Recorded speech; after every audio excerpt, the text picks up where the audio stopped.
Nassau County has a very big issue regarding Bruce Blakeman, and Newsday just reported that ICE and Nassau County have been violating people's rights more than people know. Is great reporting from Anastasia Valerva and Bahar Ostajan. What they said was Nassau County has violated its own agreement with U.S. Immigration and Customs Enforcement, detaining at least 366 immigrants, more than 60% of whom have no criminal record, for longer than legally permitted. And this is the chart.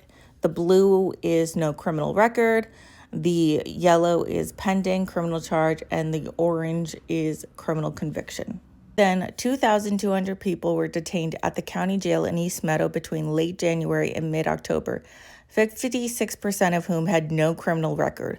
Of the jail's ICE population, Newsday found 366 people were held longer than the 72-hour legal limit, according to data obtained through a lawsuit by the Deportation Data Project research group and analyzed by Newsday. Most were detained for up to 6 days, but 16 people were held for a week or longer. It's very clear under New York law that local police and jail officials who are authorized to enforce crimes are not permitted to enforce immigration violations, said Ifi Chikazi, an attorney with the New York Civil Liberties Union. While entering the U.S. without permission is considered a crime, living in the U.S. afterward or overstaying a visa is considered a civil matter. We have people being rounded up on the taxpayer's dime in violation of the law, Chikazi said. A spokesperson for ICE did not respond to questions about those detained for longer than 72 hours. Chris Boyle, spokesman for Nassau County Executive Bruce Blakeman, wrote in a statement to Newsday, with very few exceptions primarily based on safety and travel issue, no detainee has been held for more than 72 hours. A county official provided 2 examples, including one person detained from June 4th to 10th due to tuberculosis quarantine that prevented them from boarding a flight, and another person who had to board a 6 a.m. flight on their 4th day of detention due to plane mechanical issues. Blakeman partnered with ICE in February, allocating 50 local jail cells for the agency as part of a promise to advance President Donald Trump's mass deportation agenda. He has publicly said his focus was on criminals, though he and ICE have repeatedly declined to answer questions about how many immigration detainees have a criminal record. Many were arrested by ICE agents across Long Island, transferred to the East Meadow jail, then transported to federal detention sites in New Jersey or as far as Michigan and Louisiana. Suffolk has no such agreement with ICE, but county officials are expected to finalize an $112 million settlement as a result of a separate but related practice of detaining immigrants beyond what was legally permitted. ICE enforcement has sparked fear across Long Island's Latino communities. Parents have worried about being detained or deported are giving legal custody of their children to someone else. Newsday previously reported mothers have described forcing their U.S.-born children to carry passports everywhere they go. Deli owners have watched sales plummet as regular customers fear visiting their usual spots, while churches have reported shrinking congregations and community fundraisers have been canceled. The New York Civil Liberties Union is suing Nassau and its police commissioner, Patrick Ryder, over a separate but related piece of the county's 2-part agreement with ICE. New York Attorney General Letitia James has said these partnerships may well violate New York law, asking local authorities not to join them. A Colorado court found last year that a local sheriff's department agreement with ICE violated state law.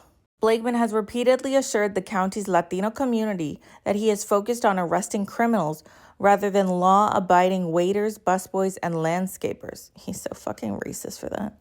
He has continued to promote the same message in his recent bid for governor, stating in a campaign ad this week, "We're removing very dangerous criminals from our community." But Newsday's analysis shows that 56% of the 2,251 immigrants detained in East Meadow since mid-October have no past criminal convictions, nor are presently facing criminal charges. Of those detained for longer than 72 hours, more than 60% do not have a criminal record. Jose Jamperi Merjon Merota, 30, a journalist who escaped death threats from a terrorist group in his home of Ecuador, was among those in East Meadow. ICE agents arrested him last month after an immigration check-in for his asylum case at Hauppauge U.S. Citizenship and Immigration Services Application Support Center. Federal officials are reimbursing NASA at least $900,000 and up to $1.3 million for detaining immigrants in East Meadow, according to Newsday's calculations. Blakeman has said the nightly reimbursement rate for each detainee is $195. The county did not answer questions about how much the federal government pays when someone is booked and released the same day. Nassau is also reimbursed for other expenses like guards and transportation at an hourly rate of $37, according to interagency documents obtained by Newsday. The county received a payment of $50,000 from ICE on February to kick off the program. Bruce Blakeman is violating people's human rights. The Trump regime and Bruce Blakeman are showing what it's like when you live in a fascist society. And I don't think people in Nassau County understand how horrific things are. And I'm trying to spread awareness because Bruce Blakeman is trying to be the next governor of New York. So if he's doing this in Nassau County, imagine what it's going to be like if he becomes governor of an entire state. Things are so fucking bad in the area that this is in Nassau County. When I tell you that there has already been one death in Nassau County ICE detention facility. This was the first ever death ever in Nassau ICE detention facility. That death is on Bruce Blakeman, and yet he has not done an independent investigation. He has not done anything regarding to figure out what happened. And yet a 42-year-old man died in his facility after being there for less than 24 hours. Make that make fucking sense. This is great reporting by Newsday. Please go subscribe to them. Please go support them. Please spread this to everyone. If you live in Long Island, Nassau County, if you live on the border of Queens, we need to make people aware how fucking fascist and how dangerous Bruce Blakeman actually is. And I need people to understand that this is a test run. If he is doing this here, he is going to do this throughout the entire state of New York.